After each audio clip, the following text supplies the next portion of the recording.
starting with a tip that will save you a lot of stress and help you make your first million a lot faster. Because I didn't do this, I wasted my first million. And before you think, hey, that wouldn't happen to me, it happens a lot more often than you might think.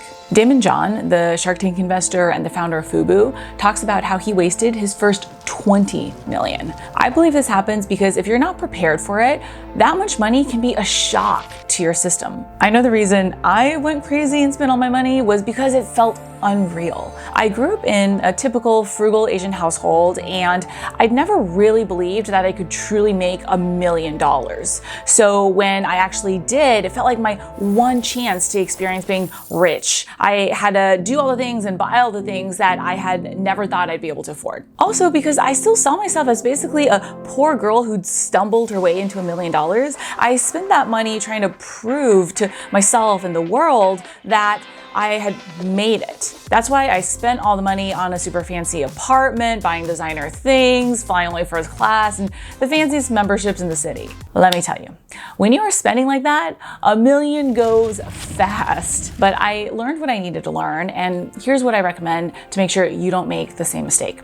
Figure out what you're going to do with that money before you make it. It might feel like that's getting ahead of yourself because you might be thinking, but Luisa, shouldn't I be focusing on actually making that money first? But doing this will actually help you make it too, because it has a few other benefits. First, doing this tells your mind that this goal is real because you're planning what you're going to do when you hit it. This builds your belief that you are going to hit it instead of having it feel like a pie in the sky dream. Plus, this gives you time to get used to the idea of having that money. This way, when you make it, it's not a shock to your system and you're able to make the most out of that money. It also gives you a lot more motivation because you now know exactly what you're going to use that money for. It gives you something tangible to look forward to instead of just the vague idea of $1 million, which is actually not that motivating. In fact, the idea of $1 million can really mess with you.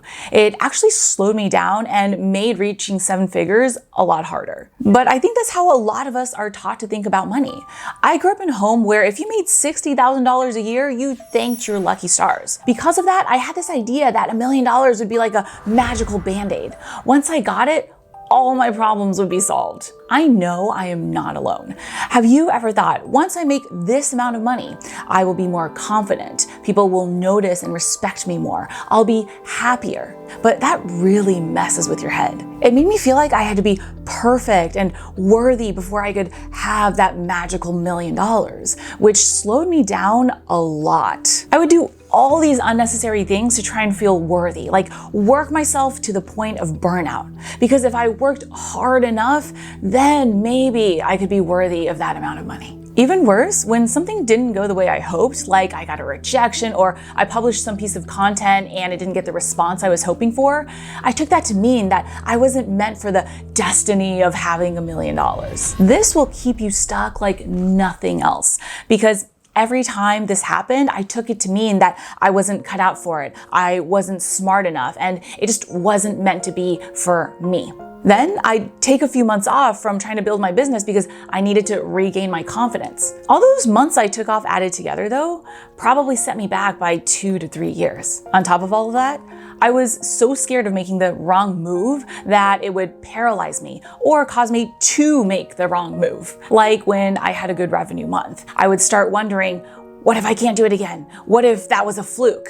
Then I would get in my head, overcomplicate it, stop doing the things that had helped me make that revenue, and surprise, not be able to do it again. I didn't know this back then, but there's a simple reframe that can help you avoid a lot of this. Most of us are taught to think of $1 million as a big deal. And let's be clear, I'm not saying to not be grateful or aware that it is a significant amount of money. But when you think of it as a big deal, you're basically putting it on a pedestal. And you know what they say about things that we put on pedestals. They will always be above you. But the truth is, without all the meaning we've been taught to give it, $1 million is just $1 million. When you can think about it that way, you'll be able to get unstuck a lot faster, make smarter decisions, and make your first million a lot faster.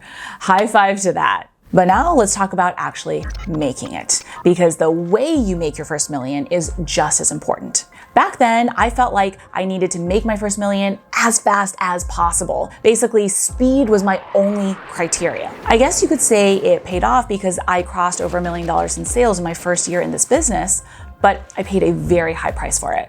One that if I had to do all over again, I'm not sure I would do. First, I worked nonstop that year. My husband likes to remind me how he would come home at 2 a.m. in the morning after work and see me still hunched over the computer typing and working. And it wasn't just that one year either. For the about 5 to 6 years leading up to it, I had no personal life because I was so focused on learning about and trying to build a business. Second, because I was so desperate to make my first 7 figures, I chose a strategy that scaled fast, but couldn't scale much more beyond 1 to 2 million. At first, that doesn't sound too bad, right? But for the next 4 years, that meant that I was stuck because I was too scared to try anything else because I'd finally found something that worked. But at the same time, I was so frustrated and stuck trying to grow past that. In the end, I actually had to go backwards before I could move forward again. I had to give up the strategy that had gotten me to my first million, which meant a few extra years, a lot of time and money, and having to deal with the feeling of being a failure because I was going backwards. It reminds me of the story about a question Jeff Bezos supposedly asked Warren Buffett. If your strategy for getting rich is so simple, why don't more people do it? Warren Buffett's answer, supposedly, because everyone wants to get rich fast. If I could go back and do it all over again, I would try to take that to heart by not just thinking about the fastest way to get to $1 million and having that be the end all be all. Because your life doesn't end once you hit your first million. In fact, that's just the start. I do this all with one simple reframe.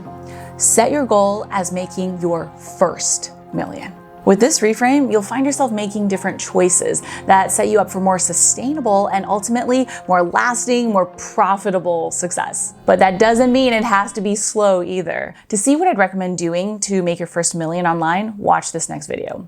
Knowing what I know now, it'll both set you up for lasting success and help you make your first million a lot faster and smoother than you might think possible right now.